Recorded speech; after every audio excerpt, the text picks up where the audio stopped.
Semakin saya diam, semakin dia keras menggedurkan kepalanya ke dinding di kamar mandi waktu itu. Sudah berada di titik ini, siapapun orang tua pasti bangga. Benar kan ya, Iya, Mas, ya? iya. Aku tuh dikasih uang saku sebelum dan sesudah keberangkatan. Isi bilang uang pesangon tuh sekitar total Tiga €3.000. ribu Mhm. euro. Jadi sekitar ya 60 juta. Iya.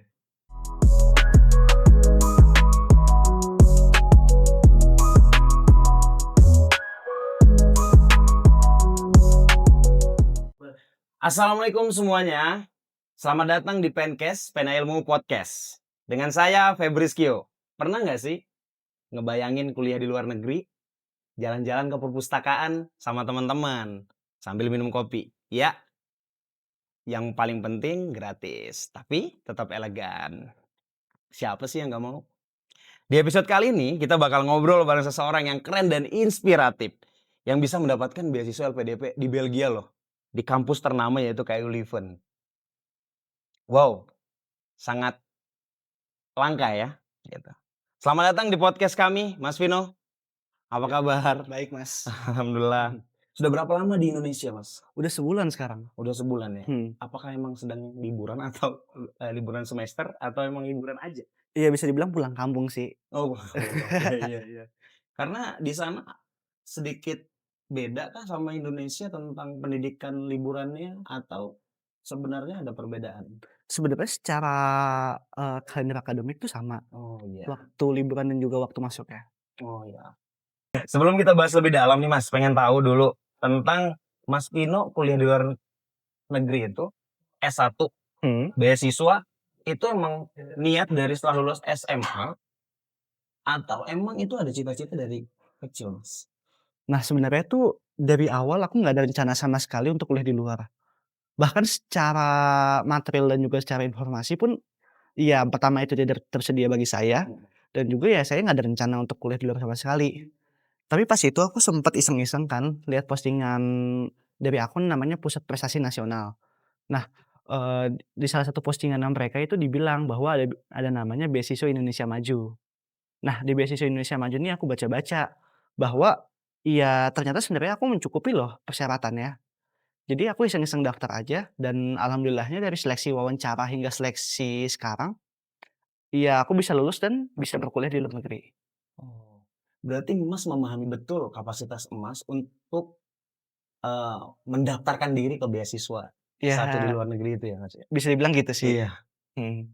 Cita-cita Mas Vino sekarang nih berbeda dengan apa yang diinginkan waktu kecil. Itu tuh Hmm. apa sedikit bingung untuk menjalani beasiswa yang sekarang, pendidikan sekarang di sana atau sebenarnya Mas juga udah siap mempersiapkan untuk pendidikan yang sedang dijalani sekarang?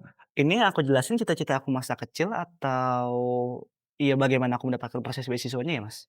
Untuk yang mendapatkan proses beasiswanya bisa, mungkin memang itu, karena kita kan sedang membahas tentang, pendidikan Mas yang ada di sana.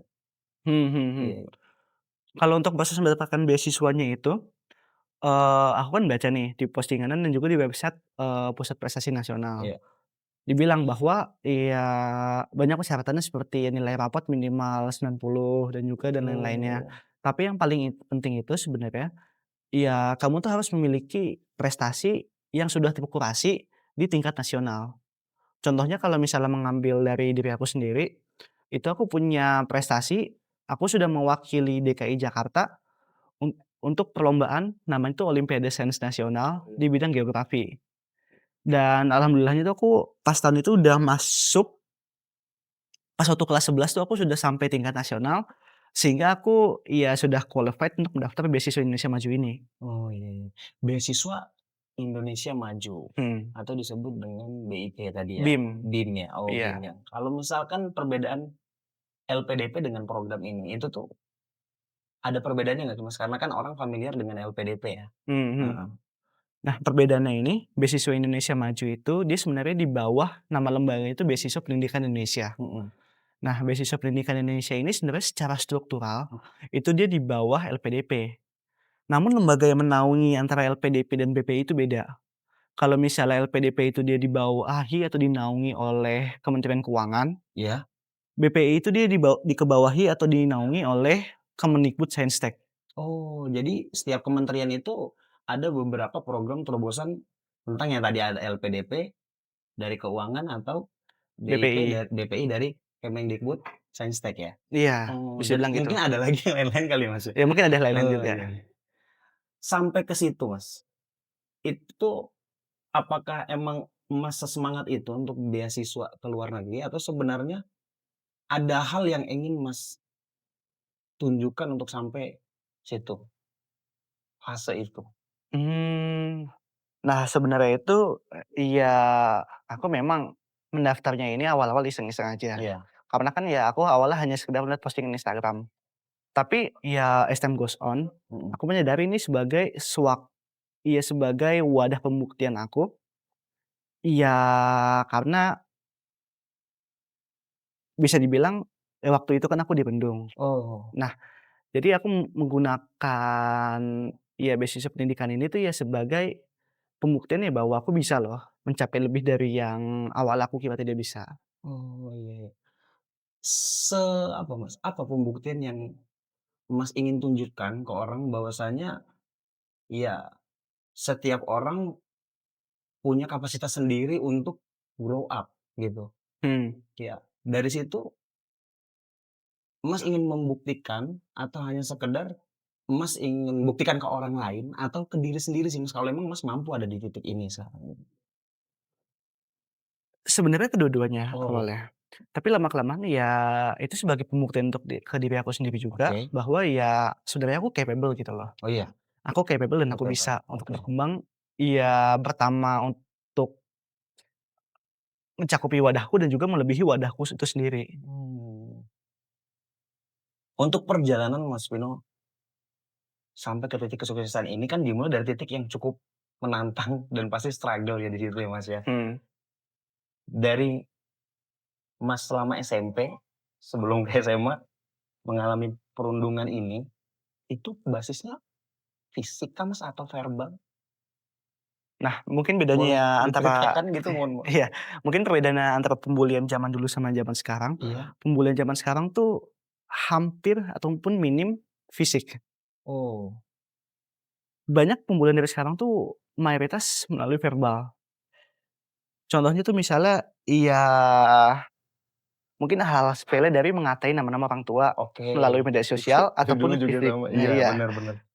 ataupun sekarang ya misalnya sekedar bilang, "Ah, lu mah sepele, lu mah jelek, gini gini gini," gitu gitu gitu.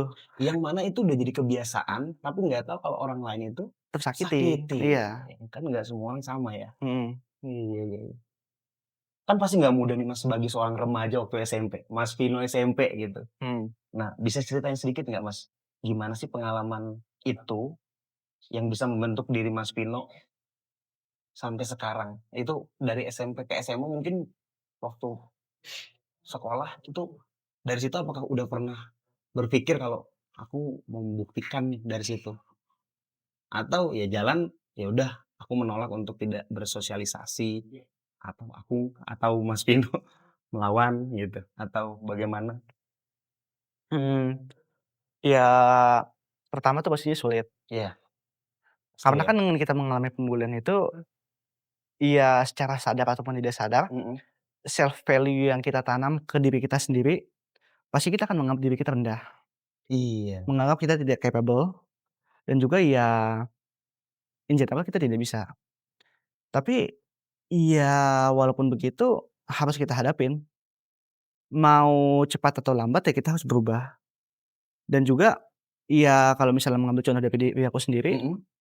aku mencoba ya untuk merubah diri aku sendiri dan membuktikan kepada diri aku sendiri melalui lomba OSN ini. Oh, masuk ya ke lomba ASN. Nah, sebelum itu Mhm, Mas memilih untuk melawan dengan verbal juga atau memilih diam?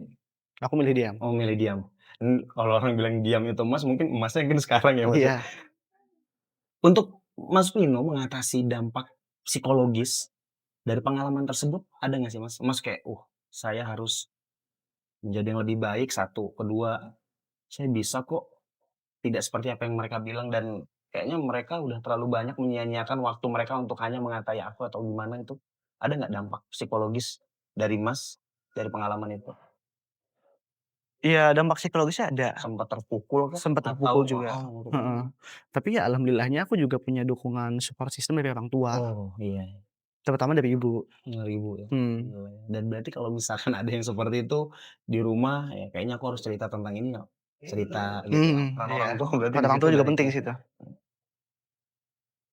dari titik Mas Vino menyadari bahwa ini harus menjadi titik balik ke positif atau titik hancur. Pernah nggak sih Mas merasa itu paling depresi banget?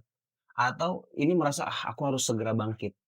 Terlalu lamakah untuk rasa itu aku harus sedih atau Mas segera membalikan itu untuk menjadi, "Ah, aku harus menunjukkan ke mereka kalau mereka nggak cukup baik dari aku dengan perkataan-perkataan yang mereka buat ke aku," gitu.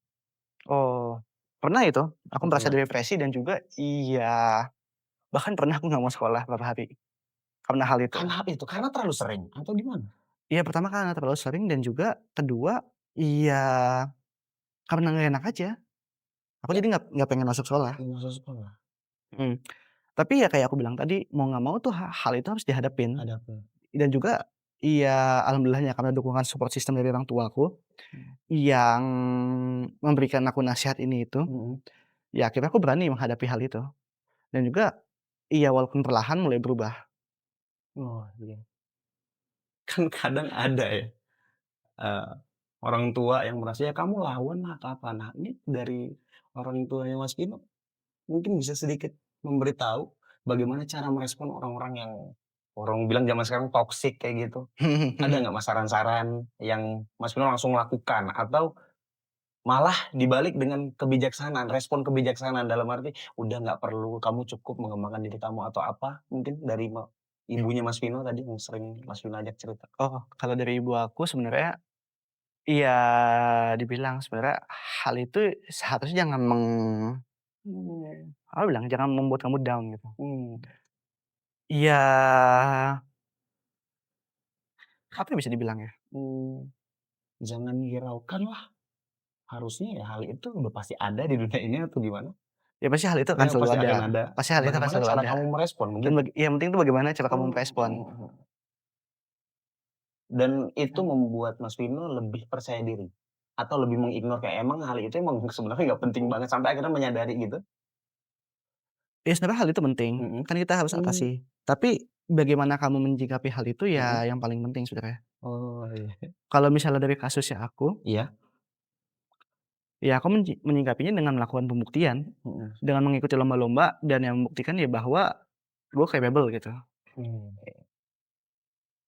Kalau dari masa-masa sulitnya Mas Vino, dengan sistem dukungan yang menjadi sangat penting, apalagi tadi ibu udah sangat penting bagi, apa, teman Mas Vino bercerita.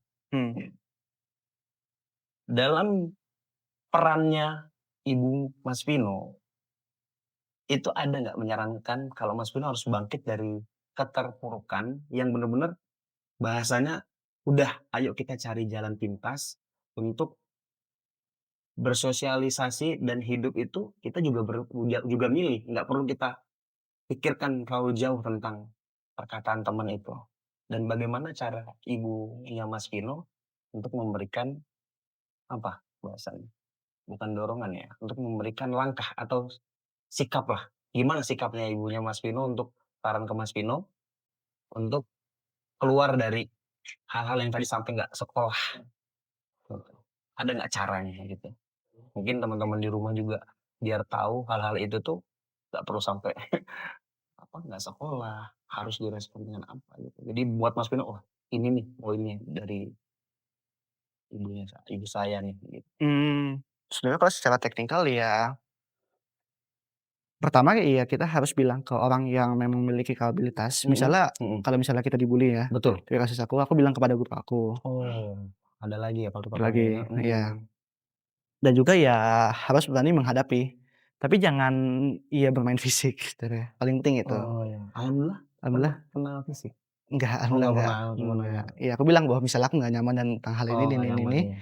dan juga iya aku confront secara verbal langsung. Dan alhamdulillahnya ya mereka menanggapinya dengan bisa dibilang baik sih, Oh ya. iya.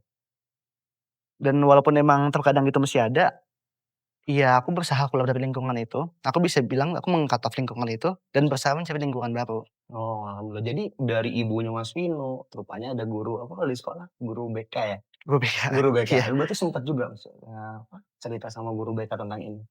sempet. Responnya sempat mewakili atau seakan nggak peduli ya? Bukan berarti menggiring ya. Hmm, Tetap apa, mensupport Mas Vino kan untuk, oh hal ini udah sering ada atau apa gitu. iya, Pasti ada ya? masih ada itu. Iya, iya. Nah, sekarang kan kebetulan ada ibunya Mas Vino di sini ya. Hmm, Oke, untuk Bu Desi boleh ikut bergabung dengan kita. Selamat datang Bu Desi, apa kabar? Terima kasih, alhamdulillah baik. Alhamdulillah baik. Nah, tadi udah banyak cerita kita sama Mas Vino itu tentang perjalanan dari SMP, SMA sampai akhirnya pernah punya kenangan pahit lah kalau dibilang. Sampai ke kenangan pahit, tapi Mas Vino sendiri dari sudut pandang Mas Vino mempunyai tekad sendiri untuk bangkit.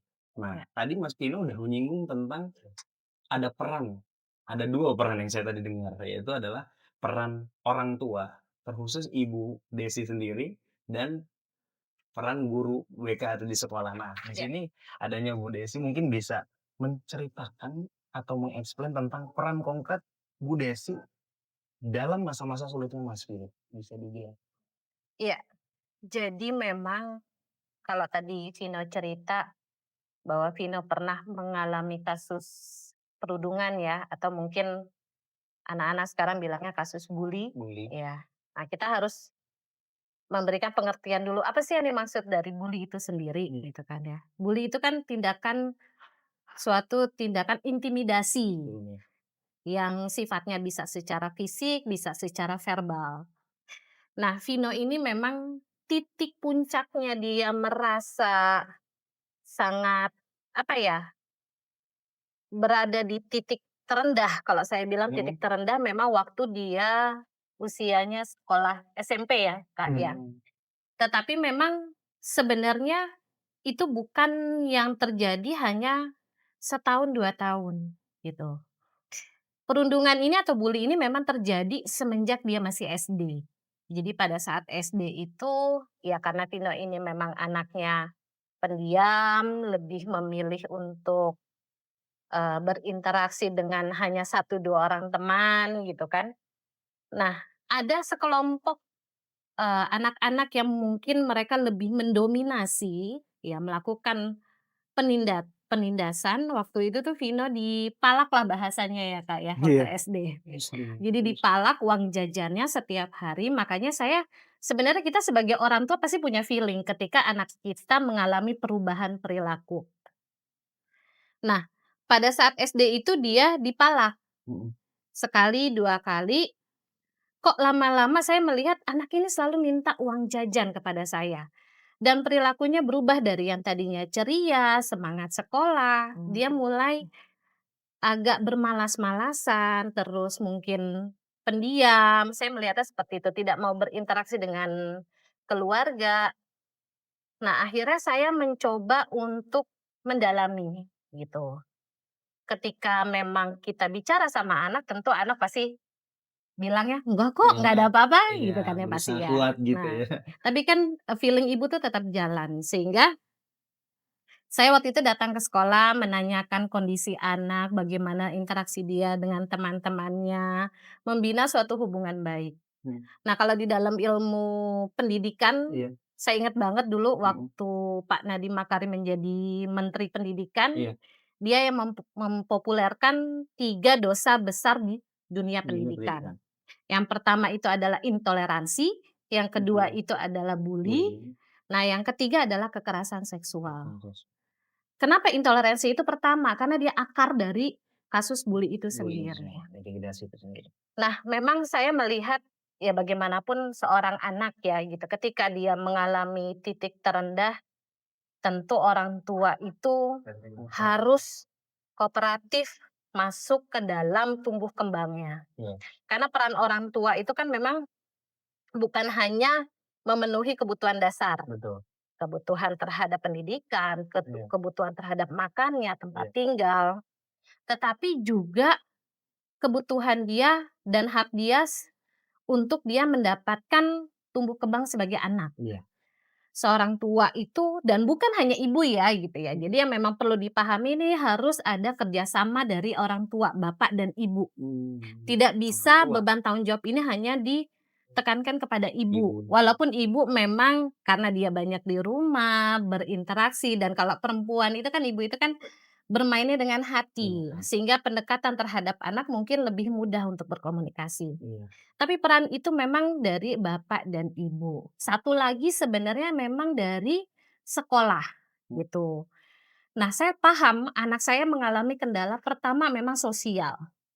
Kedua, anak ini karena memang korban bully, dia tidak punya kepercayaan diri. Sehingga mau nggak mau, saya sebagai orang tua saya harus mensupport, harus memberikan fasilitas kepada dia sebagai fasilitator. Jadi kita bukannya ikut campur Iya. dalam dunianya anak, tetapi kita mensupport, Support. mengawasi, melihat anak ini baik-baik saja apa enggak gitu. Nah, di situ saya banyak berperan, berinteraksi dengan guru. Eh, Disitulah saya memahami bahwa ternyata jahat ya, yang namanya bully itu sangat sangat jahat. Kalau kita melihat bully zaman dulu ya berantem, dipukulin, Iya. babak belur kita bisa ngobatin gitu kan ya, kita kelihatan dampaknya. Kelihatan. Tapi bully sekarang itu mereka lebih yang sifatnya secara psikologis yang disiksa. Dan itu memberikan efek yang sangat luar biasa gitu loh. Dampak psikologisnya sangat luar biasa. Aku jadi panjang lebar nih. Tapi waktu itu saya pernah anak saya nelpon tuh jam 12 malam. Ini Sak SD, masih SD. Oh enggak, waktu itu udah Ini SMP. SMA ya, pas OSN. Oh, Karena dia alhamdulillah. memang nggak percaya diri. Jadi memang pendampingan terhadap anak itu sifatnya continue, support itu. Iya. Saking dia tidak percaya diri, dia merasa unconfidence terhadap dirinya, padahal saya melihat dia punya potensi. Tapi karena takut ya gitu, dampak psikologis dari bully ini sebenarnya terus aja menjadi apa ya, meneror kamu ya, Kak, ya. Meneror diri dalam kepercayaan diri. Iya, meskipun mau mulai, tapi ada aja yang ganjil, ada aja yang Iya. mulai. Jadi pada saat OSN udah tingkat nasional waktu itu, karena kalau tingkat nasional kan apa namanya, di karantina selama 1 bulan, jadi kita nggak ketemu sama anak. Dia pernah nelpon ke saya karena dia tidak percaya diri dan dia merasa, "Kok teman-teman saya lebih capable ya?" Maaf ya, Kak, ya. Iya. Boleh ya diceritain Boleh. ya? Ini penting Karena loh tapi memang loh. memang ini salah satu titik terendahnya dia. Iya. Dia telepon saya Ini. jam 12 malam sambil menangis waktu itu. Aduh, jadi baper lagi nih Sama Bunda. nih Bu, saya juga agak gimana ya gitu. Dia menangis, dia bilang sama saya nih bodoh. Aku ya waktu itu ya, "Bun, aku nih bodoh, aku nggak bisa." Karena besok paginya dia harus berkompetisi tingkat nasional. Tapi dia tidak bisa tidur karena dia merasa dia tidak percaya diri. Dia menggetok-getokkan kepalanya di dinding kamar mandi sambil dia menangis. Terus dia bilang, "Saya ini bodoh. Saya ini bodoh, Bu. Nggak bisa, aku nggak bisa." Dan kita sebagai seorang ibu kan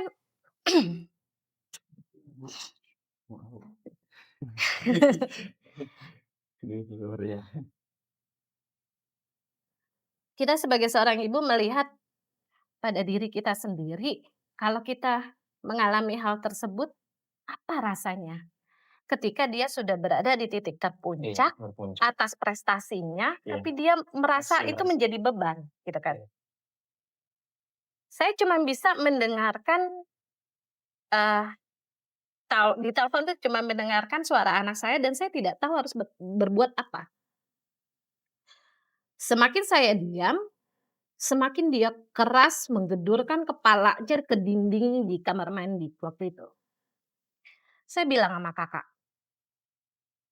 "Kamu nggak perlu membuktikan apa-apa. Tidak ada yang harus dibuktikan. sudah berada di titik ini, siapapun orang tua pasti bangga. Benar kan ya, Mas, ya? Iya, Pasti bangga. masih banyak. Dan buat saya nggak perlu Kakak menjadi orang hebat, menjadi, juara di olimpiade tingkat nasional, tapi proses ini yang paling penting buat kamu untuk membuktikan jati diri kamu. Kamu nggak mau ikut, nggak apa-apa, saya bilang gitu. Kamu mau pulang sekarang, nggak apa-apa, saya bilang. Saya jemput. Tapi kembali lagi, apakah kamu mau berhenti di tengah jalan? Sekarang kamu tenang, sholat, saya bilang gitu. Kamu sholat malam, kamu tenangin diri, kamu istighfar, minta sama Allah, habis itu tidur. Apa yang terjadi besok, ya sudahlah gitu. Tapi proses itu memang proses yang sangat panjang ya, sangat-sangat panjang. Nah memang kita sebagai orang tua, sebagai ibu, juga mungkin kepada, ayah di sana, bapak-bapak di sana. Anak itu titipan Allah. Tanggung jawab kita sebagai orang tua adalah melihat anak-anak kita mendapatkan haknya sebagai seorang anak dan ya mereka menjadi orang-orang yang memang berguna bagi agama, bangsa dan negara. Saya cuman bilang sama Vino itu aja, gitu. Jadi Wah, agak saya sedikit merinding juga, Bu Desi. Tadi hampir keluar air mata juga, cuman saya kan harus ada di sini tetap nih. Jadi, eee, apa ya, beberapa yang dikatakan Mas Vino, udah disampaikan Ibu ya sebagai ibu. Tadi kan kata terakhir, kalimat utamanya kan hak sebagai anak. Sampai Mas Vino mau bicara atau jujur kalau aku nggak pantes tadi, sampai apa lagi, jatuhkan kepala ke tembok itu kan bentuk frustasi yang benar-benar di puncak kan, kalau kayak gitu. Nah ini, kalau bisa dikatakan turning point, sampai Mas alhamdulillah kan juga berprestasi Mas ya, di SMA itu, di ikut sertaan OSN Geografi, ya kan? Mas, itu apakah boleh diceritakan Mas tentang momen pengambilan keputusan ini setelah curhat sama ibunya, itu ada nggak Mas titiknya? Setelah itu diingetin, dinasehatin kan kalau dulu sebagai anak, nah itu apa Mas turning point dari Mas Vino sendiri, versi Mas Vino? Ya turning point-nya sebenarnya pas waktu ibu aku bilang seperti itu sih.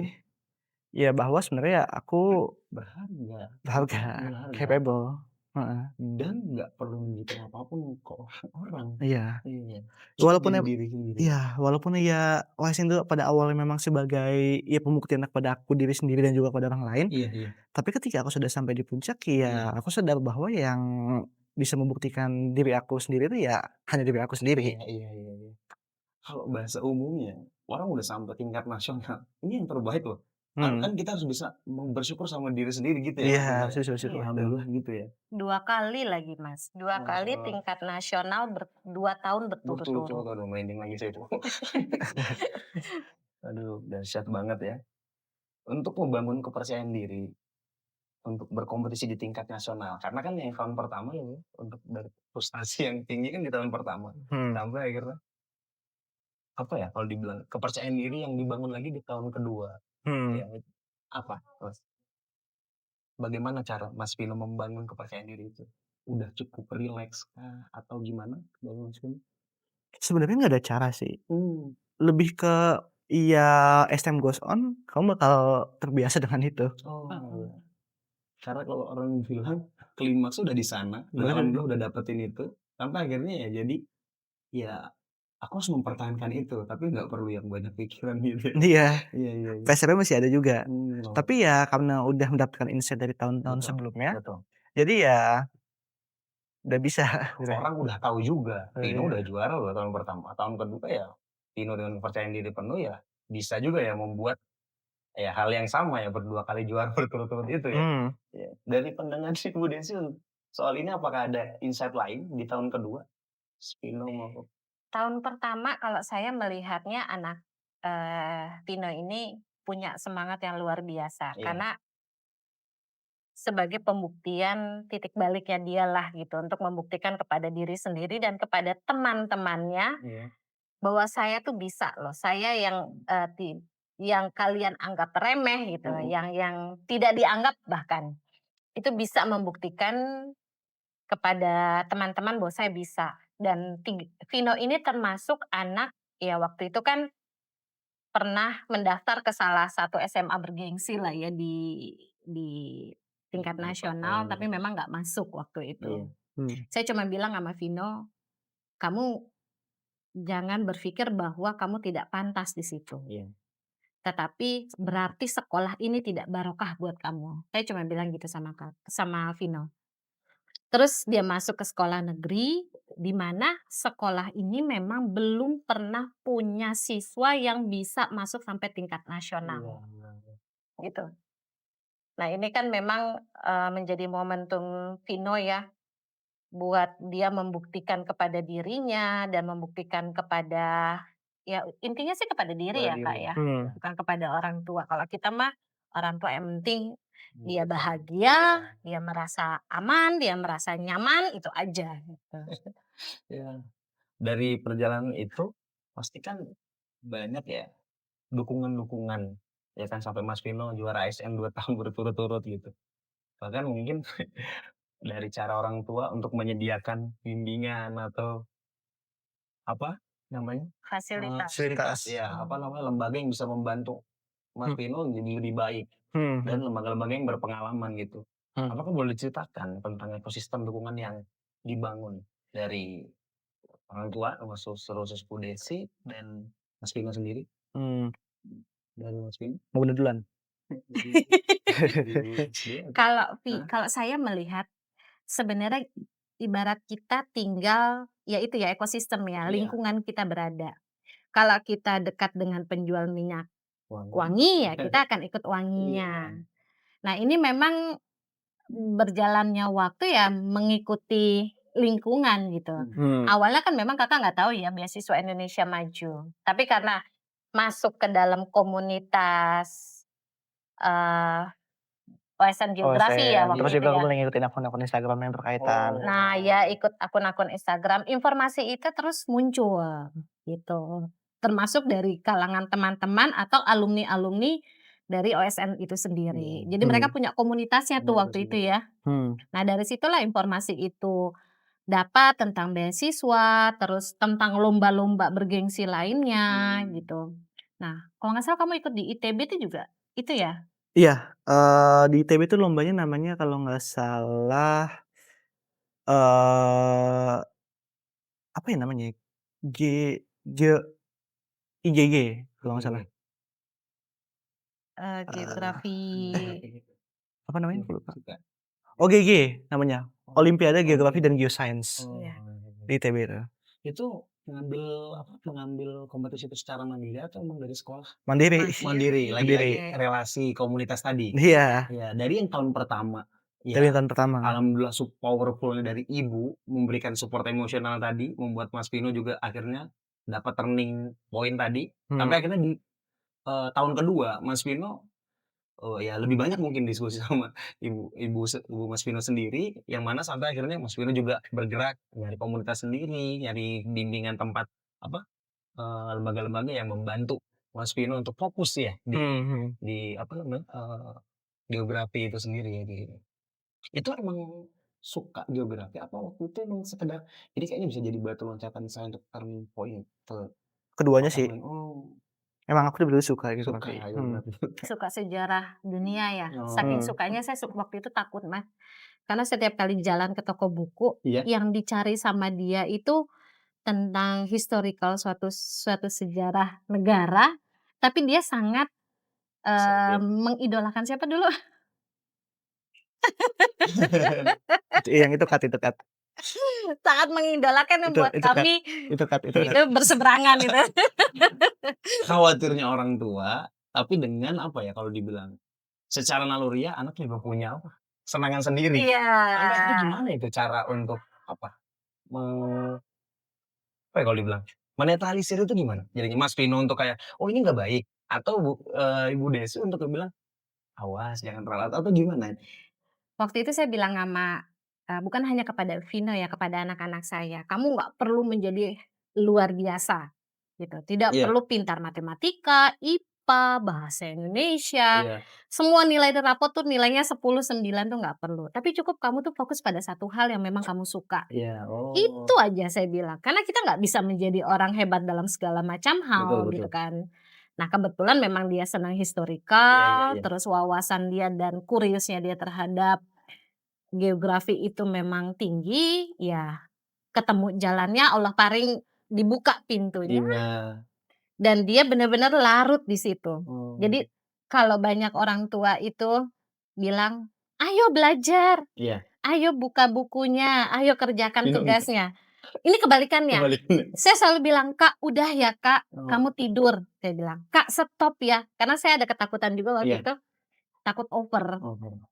Dalam sehari dia belajar, dari pagi dia sekolah, selesai itu dia jam berapa Kak kamu?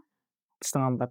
Jam 3:30 sore, dia break sebentar, paling sholat, terus istirahat 1 jam ya. Habis itu dia mulai lagi belajar, sampai maghrib.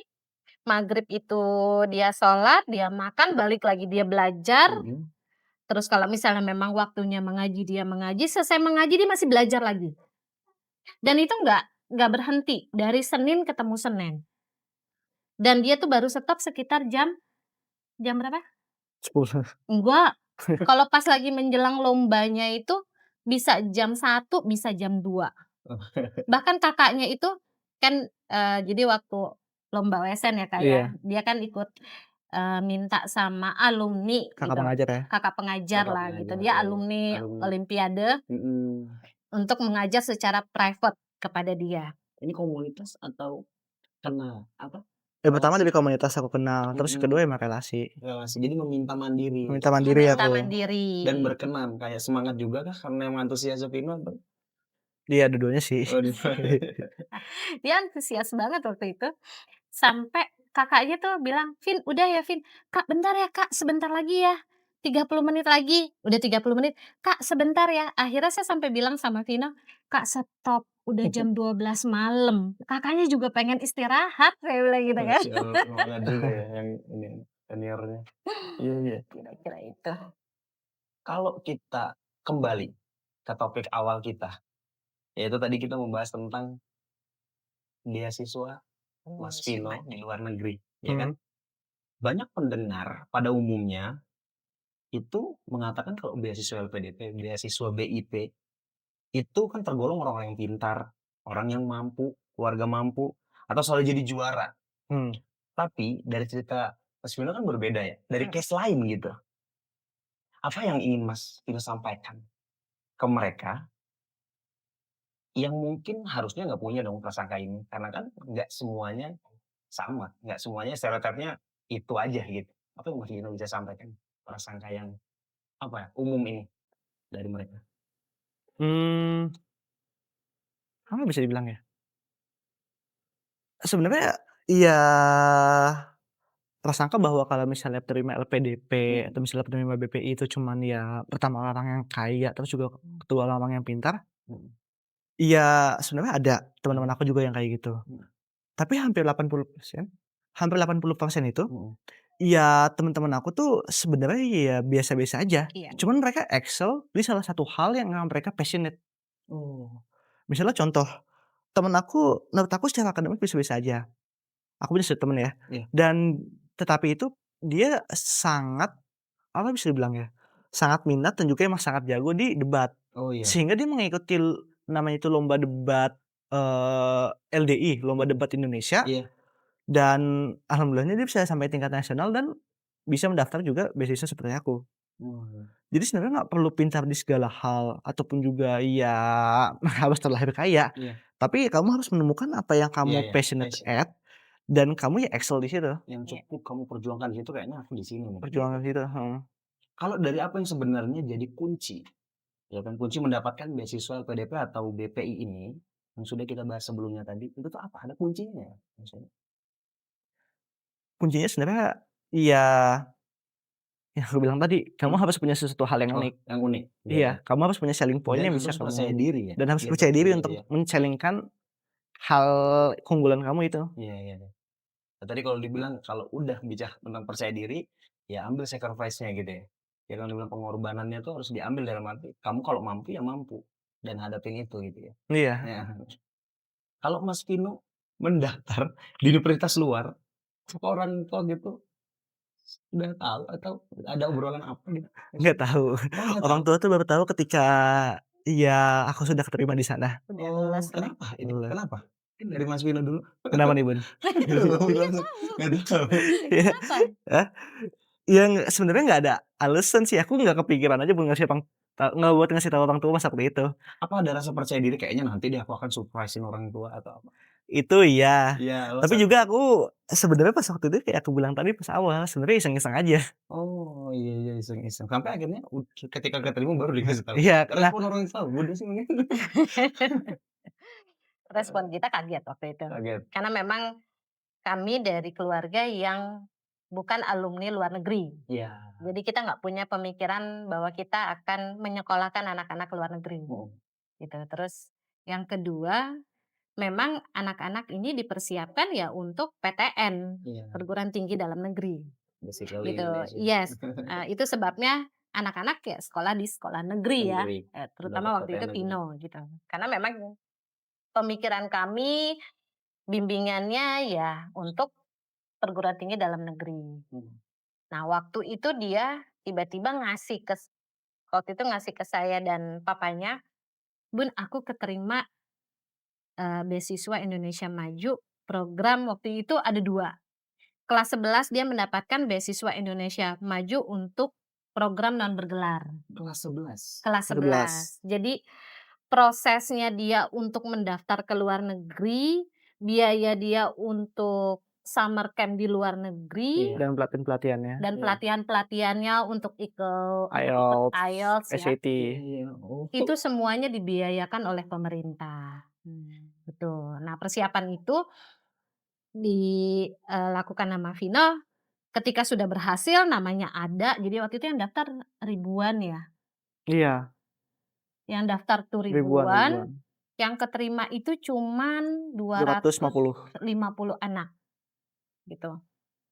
Nah, kita kaget. Asumsi saya langsung, "Kakak mau ke luar negeri, bukan beasiswanya ya?" Oh, iya iya iya. Kebayang di saya, anak ini Nggak jauh pernah gimana terpikirkan, nih, gitu nggak pernah kan. terpikirkan. Ini kan ya bagaimanapun saya menganggap dia masih anak-anak, baru lulus SMA ke luar negeri, gitu. Syok sih. Iya. Itu masukan dari senior atau emang karena kamu juga akhirnya minat ketika senior-senior berbicara tentang hal-hal selain ya tadi kejuaraan ASN itu sendiri atau apa kejuaraan geografi gitu? Ini untuk di beasiswanya itu sendiri atau di perlombaan OSN? Di beasiswa itu sendiri sih sejauh ini gitu. Jadi kan Oh, ngobrol sama senior-senior kan membahas banyak hal kan. oh iya. Nah itu ketika menyinggung itu kamu jadi meniat sendiri atau emang udah kesini aja ini bagus loh buat kamu? Sebenarnya, ya aku ketika mendaftar itu nggak ada omongan senior, karena Hmm. ketika pas waktu aku mendaftar, itu kan aku lihat deadline-nya ya, Iya. itu sekitar H-10 atau H-9 gitu kalau nggak salah. Kan dulu. Nah, Iseng. iya, ya aku bilang tadi, aku daftarnya iseng-iseng aja. Iseng ya? Dan ketika sudah waktu seleksi kan pertama seleksi administrasi, Mhm. lalu kedua itu di seleksi wawancara, Iya. dan ketika sudah sampai di beasiswa yang non bergelar Iya? ini, ya ibu saya kaget. Oh iya. Terus apa ada rasa takut gagal yang mempengaruhi akhirnya jadi keputusannya ya kan dapat kan alhamdulillah ya kan yang di kelas 12 ya. Hmm. Itu ada keputusan apa takut gagal nggak sih dalam keputusan yang mempengaruhi kamu lah dalam keputusan ini? Kan kamu agak iseng dikit tapi kalau gagal tuh gimana? Atau ah tinggal cari yang lain atau gimana? Sebenarnya pada awalnya, ya aku bilang tadi iseng-iseng aja. Jadi kalau Iya. misalnya pun gagal aku nggak terlalu Desperate. Iya. desperate lah bisa dibilang lah, Mhm. nggak terlalu peduli. Tapi ketika sudah as time goes on aku kan mulai realize ya Mhm. stakes-nya tuh apa di Mhm. sini. Nah mulai aku seriusin di situ. Oh iya. Dari beberapa ini, kalau tadi bicara tentang kelas 11 sudah keterima, kelas 12, apa hanya di universitas beasiswa luar aja nih? Atau dapat beasiswa di universitas luar aja? Atau sebenarnya memilih juga PTN-PTN di luar? Nah itu ceritanya agak lucu. Mhm. Jadi kan ketika kan dari yang ibu saya bilang tadi kan ada yang non bergelar sama yang bergelar. Iya. Nah dari non bergelar yang ini ke bergelar itu juga diseleksi yang nerima beasiswanya. Iya. Jadi walaupun kamu keterima di univ luar, Iya. belum tentu kamu dapat beasiswanya. Oh iya iya iya iya iya. Nah, Di antara bisa dibilang nih transition period dari non bergelar ke bergelar, kan nggak dikasih kepastian nih sama bisa dibilang sama BPI lah. Mhm. Jadi ketika itu juga aku juga mulai mendaftar ya univ-univ dalam negeri, Jadi agak lama ya agak prosesnya. lama. Nah, tapi alhamdulillahnya aku kan masuk ke gelombang pertama ya. Iya. Pas gelombang pertama itu sekitar H-1 seminggu kalau nggak Mhm. salah, H-1 Iya. seminggu sebelum UTBK. Mhm.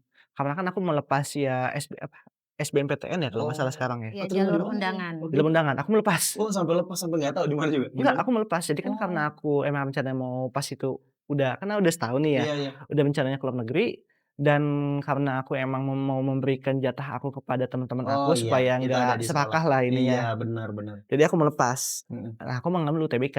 Mhm. Nah, itu udah H-7 sebelum UTBK pengumuman gelombang pertama dan Iya. namaku ada di situ. Oh, Dan ketika aku udah mendapatkan yang bergelar ini dan iya. nama aku muncul, ya udah aku nggak ikut UTBK. Iya, dengan status beasiswa gitu. Langsung beasiswa itu. Status beasiswa. Nah, itu kan pasti beasiswa. Tadi kampusnya apa? Mungkin teman-teman belum dengar. KU Leuven. Kayak Leuven, Iya, itu di Belgia. di Itu Belgia. fasilitas yang didapat dari beasiswa. Kayak apa? Leuven. Dari KU Leuven sendiri Kayak itu Leuven dari itu, iya, dari Leuven sendiri itu apa aja? Atau ada fasilitas lain dari negara mungkin karena ini udah bicara tentang mancanegara ya kan? eee, Terus sama apa lagi? Atau dari kita, mhm dari mhm. negara kita sendiri itu ada nggak? Bisa diceritakan fasilitas apa aja yang diterima sampai saat ini dari Masnya? Kalau misalnya dari negara sendiri, ketika aku sebelum keberangkatan bahkan dan juga sesudah keberangkatan, Mhm. aku tuh diberikan uang saku. Mhm. Ini boleh nggak aku ngomong nominal Oh boleh sih, atau boleh. Menurut saya gini, kalau misalkan teman-teman di sini, apa teman-teman nanti nih yang melihat tentang harga ini bukan berarti tentang material, bukan. Tapi kan keuntungan yang bisa kita dapat karena effort, yang dari tadi kan effort ya. Bahkan mhm, nggak pernah kebayang kan dapetin fasilitas kayak gini. iya, Nggak pernah kebayang sampai akhirnya alhamdulillah Allah ngasih rezeki kan gitu. mmm. Ya, itu boleh aja Mas, nggak apa-apa. Nah, aku tuh dikasih uang saku sebelum dan sesudah keberangkatan. Mhm. Ya bisa dibilang ya uang untuk kamu siap-siap lah, 100%. 100% semuanya 100%. fully funded. Nah, aku tuh sebelum dan sudah keberangkatan diberi, bisa dibilang uang pesangon tuh sekitar total €3.000. €3.000. Jadi sekitar ya 60 juta. Iya. Itu pulang pergi udah Pulang pergi juga aku tiketnya dibelikan dan dibeli. itu outside dari uang pesangon yang untuk sebelum dan sesudah keberangkatan ya. Mhm. Jadi aku tiketnya dibelikan dan juga ya ketika sudah sampai Mhm. aku, langsung diberikan namanya tuh uang 3 bulanan. Uang 3 Oh, uang bulanan triwulan, kalau di Meeting sini triwulan, triwulan. Iya, uang 3 bulanan untuk hidup di sana. itu cukup. Cukup lebih alhamdulillahnya, dari cukup. lebih dari cukup. Dari Ibu Desi sendiri sebagai orang tua, apa tetap memberikan atau gimana nih? Iya, jadi dulu flashback lagi Iya. ya. Jadi dulu itu Vino ketika mendaftar ke perguruan tinggi luar negeri itu memang dikasih sama pemerintah dalam program non bergelarnya itu dia boleh milih 4 4 universitas. Oh, iya universitas. iya. Alhamdulillah dari 4-empatnya itu dia keterima. Oh, Jadi yang pertama menjadi prioritas dia itu, Universitas of Toronto. Hidup hidup Toronto. Toronto, Iya, Toronto, Amerika ya? iya, Kanada Kanada. Kanada. Kanada. Oke. Terus yang kedua itu British Columbia, University of British Columbia, Iya. iya. Yang ketiga itu Monash, Monash ya, Monash University, Monash University. Nah yang keempat ini sebenarnya Leuven ini pilihan terakhir. cadangan lah bisa dibilang ya. Jangan, karena Karena untuk memenuhi kuota nah, yang diminta BPI. Karena ketika itu, ini juga aku tambahin cerita lagi Iya ya. iya iya. Jadi ketika itu, sekitar H-3 bulan, H-4 bulan sebelum yang transisi dari non bergelar ke bergelar, Iya. diumumkan bahwa ya siswa-siswa yang non bergelar ini Mhm. harus mengambil dari 3 benua yang berbeda. Oh iya. Kan aku sudah mengambil dari Australia, Iya. terus juga aku sudah mengambil dari benua North America atau Amerika Utara lah di Kanada. Kanada tadi. Nah, aku hanya mengambil ya di 2 region ini sebenarnya. Iya. Opsinya aku antara aku memilih di Asia, Mhm. seperti misalnya di, Hong Kong University atau Mhm. misalnya di Singapura, Iya. aku milih di Eropa. Iya. Nah, karena kebetulan di Asia itu kebanyakan jurusan yang diperbolehkan oleh BPI ini hanya, STEM bisa dibilang, Mhm. teknologi lah, Mhm. teknologi dan sains. Iya iya. Yang ada berkaitan dengan jurusan yang aku mau tuh cuma di Eropa. Oh, iya. Jadi aku ngambil di Eropa. Oh, bukan termasuk historical yang kamu sukai waktu itu? iya, Termasuk juga ada? termasuk juga, makanya aku ngambil di makanya Eropa tadi itu. jadi yang paling worth Iya. it buat kamu kayaknya akan Kayaknya lebih ya banyak dekat nih sama yang kamu senangi juga kan ya? kayaknya ya emang sesuai sama Iya jurusan iya. yang aku mau tuh di situ. Iya ya. Dan ya aku menaruh di Belgia itu sebenarnya sebagai cadangan. Mhm. Tapi karena mungkin emang takdir Allah, Iya. aku dimasukkan ke situ. Iya iya. Jadi dia nggak boleh milih, Nggak boleh yang milih. milih pemerintah. Pemerintah. Aku ngasih opsi yang aku terima aja. Mhm. Aku kan keterima di univ-univ ini. Ini aku ngasih nih 4 opsi ini ke pemerintah. Nanti pemerintah yang memilihkan aku di mana. Iya. Seben- Kalau sampai ke pendengar yang udah kita kita ceritakan tadi gitu. Dari beasiswa BPI ya? BIP ya? Jadi BPI BPI itu sendiri atau LPDP itu apa tips yang bisa diberikan kepada para teman-teman di rumah? tipsnya. Iya. Mungkin bisa singkat atau dengan bahasa yang Mungkin asli. secara general, aku punya 2 sih. Pertama kayak aku bilang tadi, kamu harus punya unique selling point kamu tuh Ya, apa. unique selling point itu. Apa yang membuat kamu unik dan apa yang bisa membedakan kamu dengan bisa dibilang peserta-peserta atau kontestan lain. Kayak apa sih yang menarik dari diri kamu? Apa yang kamu passionate at? Iya. Nah, terus yang kedua, kamu harus berani selling point dari hal yang kamu bikin kamu unik. Iya. Dan juga bagaimana kamu bisa mengontribusikan kepada negara Oh.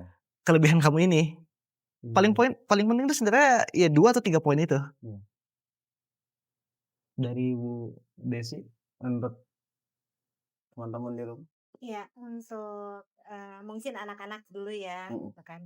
Anak-anak, setiap anak mungkin pernah merasakan hal yang hal yang membuat mereka tidak nyaman dalam hidupnya, gitu. Nah, tetapi belajar dari Tino, karena kami pun sebagai orang tua juga belajar dari Tino, banyak belajar dari Tino.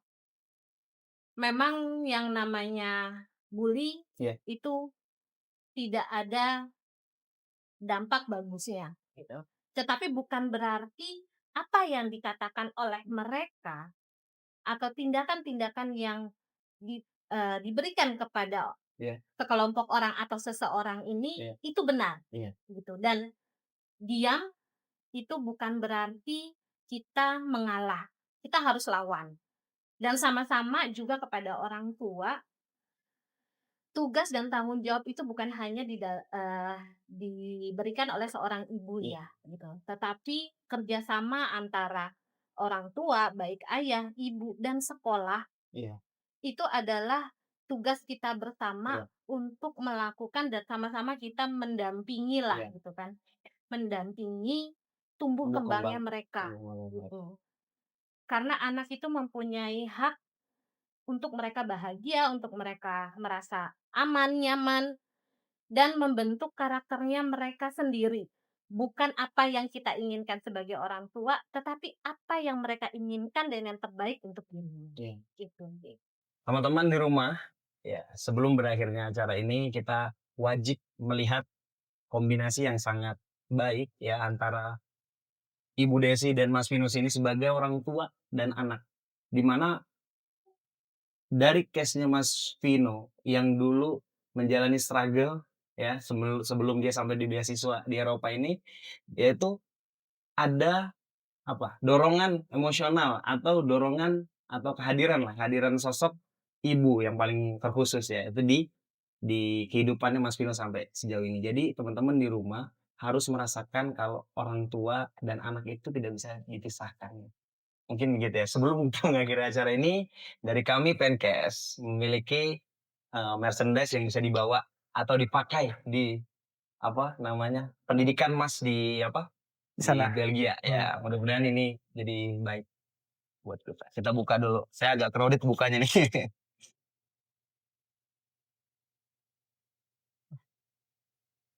Ya. Kita buka. Ini sepertinya menarik ya. Saya mau juga bajunya itu, Mas. Mungkin boleh dibuka sendiri. Oh iya. Saya nggak dapat. Nah, ini nanti di belakang mungkin bisa boleh dibuka, Mas. Boleh. Kalau dipakai kayaknya terlalu gerah juga ya. Tapi mungkin bisa ditunjukin sebagai jersey welcome, jersey welcome. Jadi nanti begitu udah balik ke Brussel, dipakai terus difoto. Iya, insyaallah Bye. Simpel ya, Mas, ya? Simple Tidak asik. memalukan ya, insya Allah di Eropa ya. Iya. Bagus banget. Mudah-mudahan lahirnya Penkes juga bisa baik nih buat kita. Iya. Alhamdulillah jazakallah Mas. Amin. Jazakallah, terima kasih. Terima kasih Mas Vino dan Ibu Desi. Mungkin kita bisa bertemu di waktu-waktu berikutnya. Mudah-mudahan sekali lagi banyak kurangnya dari kami. Ya, sampai jumpa di Fancast episode berikutnya. Bye. Assalamualaikum. Waalaikumsalam.